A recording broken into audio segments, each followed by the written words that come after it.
Karena banyak banget yang minta buat request lagi chart pattern mana aja sih yang punya high probability. Maka dari itu, hari ini, dalam video kali ini, aku pengen ngebahas chart pattern selain double top dan juga double bottom. Mau tahu apa chart patternnya? Let's check it out. Salah.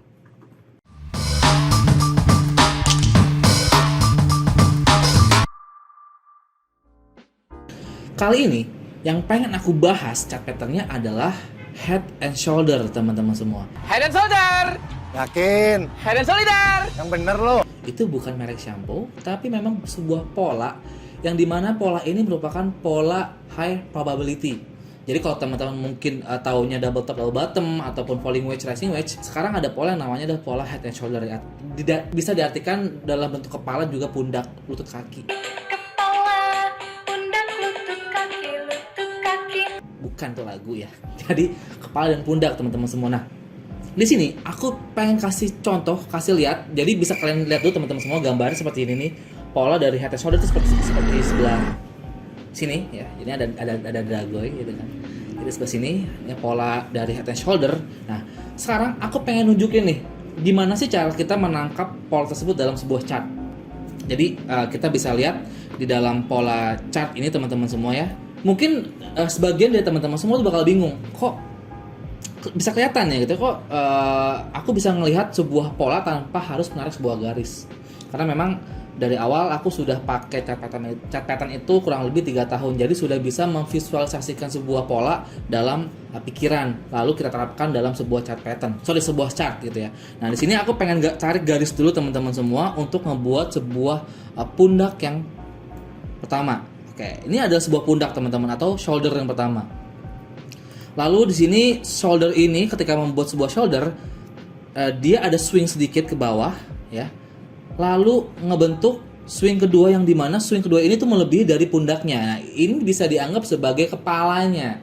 Ya, oke. Lalu setelah membuat swing yang kedua yang jauh lebih tinggi dari shoulder yang pertama, lalu harga turun ke bawah lagi, dan di sini terlihat harga juga swing kembali ke atas, namun tidak melebihi dari kepala ataupun dari headnya itu sendiri.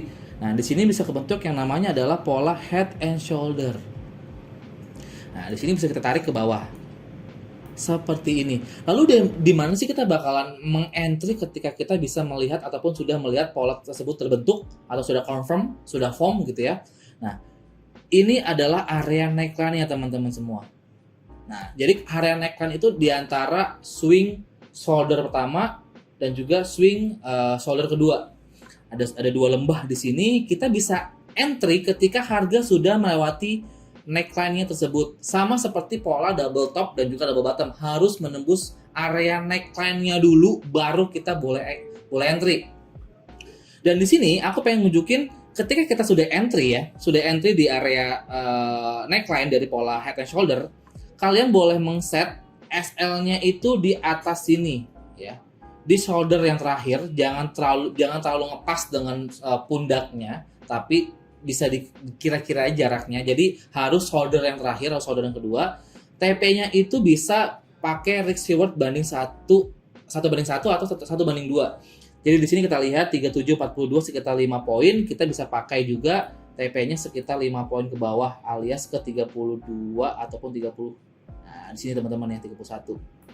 Nah, di sini kelihatan bahwa kita bisa menggunakan risk reward sesuai dengan stop loss yang sudah kita pakai, yang sudah kita set sebelumnya, yaitu di shoulder yang terakhir atau shoulder yang nomor 2. Seperti itu. Jadi itu penjelasan terkait dari head and shoulder. Nah, setelah kita ngebahas head and shoulder teman-teman semua, yang kedua ini adalah lawannya dari head and shoulder, yaitu namanya inverse head and shoulder ataupun kebalikannya dari head and shoulder. Bentuk atau gambar polanya bisa dilihat di gambar samping ini gitu ya. Nah, untuk pola tersebut sebenarnya secara konsep sama lah kita cara pemakaiannya seperti head and shoulder. Yang penting kita paham dulu bentuk pundaknya, pundak pertama, pundak kedua gitu ya, dan juga kepalanya. Nah, di sini aku pengen langsung nerapin di dalam sebuah chart di MT5. Ini aku pakai adalah pairnya gold di time frame H1. Sama juga tadi yang di head and shoulder juga sama, pakainya di gold juga dan juga di time frame H1. Sorry teman-teman semua. Di sini kita bisa lihat ya teman-teman semua, mungkin masih bingung nih ya, masih bingung karena belum aku tarik garis, mungkin masih pada bingung semua. Tapi kalau sudah aku tarik garis pasti pada mudeng deh.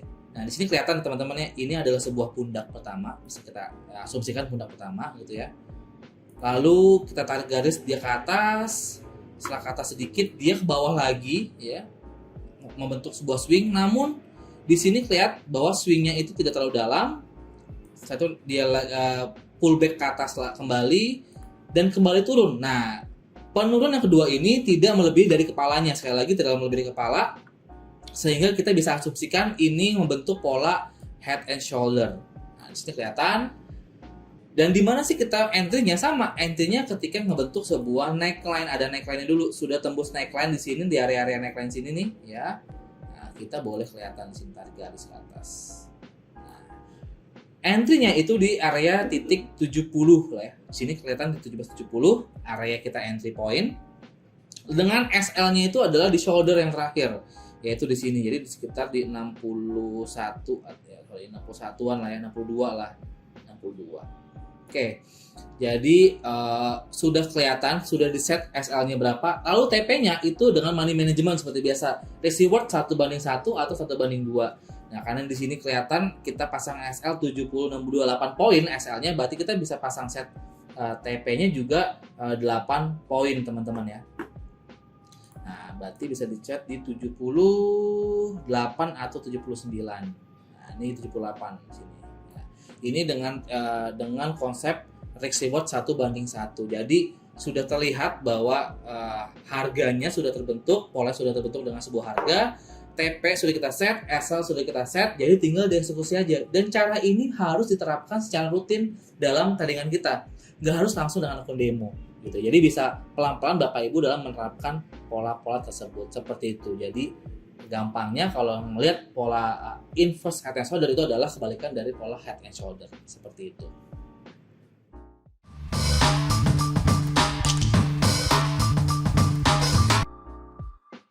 Oke, jadi Bapak Ibu semua. Jadi buat teman-teman semua gitu ya, tadi kita udah ngebahas nih inverse head and shoulder dan juga head and shoulder, dan aku harap teman-teman semua sudah mudeng, sudah paham lah konsep dasar dari pola tersebut gitu. Jadi bisa kita praktekkan dalam sebuah tradingan kita. Yang penting sekali lagi butuh tingkat disiplin yang tinggi, tingkat konsistensi yang tinggi. Jangan terlalu banyak berharap tinggi lah, jangan ketinggian lah pengen dapet cuan gede dan lain-lain, karena memang itu nggak baik. Contohnya kayak teman saya ini si Dragoy, dia trading udah lama ya masih gini-gini aja, tetap jadi naga ya, karena dia nggak bener tradingannya Bapak Ibu. Jadi tolong jangan ditiru oleh Dragoy ya, Dragoy ya. Jadi tolong Dragoy jangan sampai terulang lagi ya, yang namanya rugi-rugi MM-an Dragoy jangan sampai keulang lagi ya. Jadi tolong diperbaiki tradingan Dragoy sehingga juga Dragoy bisa trading dengan baik dan benar gitu. Dan itu juga aku harapkan ke Bapak Ibu semua sih, bisa trading yang konsisten. Yang penting tuh jangan pernah melihat sebuah tradingan di forex, di emas, di oil atau di indeks itu sebagai cara gampang untuk kaya gitu. Semua itu butuh progres, butuh proses. Makanya di sini aku harapkan Bapak Ibu never stop learning, pokoknya jangan pernah berhenti belajar, harus konsisten. Dan untuk video-video lainnya kita soal technical bisa cek di link yang ada muncul nih. Kita bakal muncul sini nih, link di sebelah kanan atas. Bapak Ibu semua bisa dilihat video-video kita sebelumnya terkait trading forex, gold, index dan lain-lain lah dari Asia Pro Academy. Nah, demikianlah video edukasi dari Asia Pro Academy. Bapak Ibu semua jangan lupa untuk subscribe, komen, di like, di share gitu ya, dan nyalakan loncengnya biar nggak ketinggalan video-video edukasi dari Asia Pro Academy. Sekian video edukasi dari saya, dari Asia Pro Academy. See you, bye-bye, dan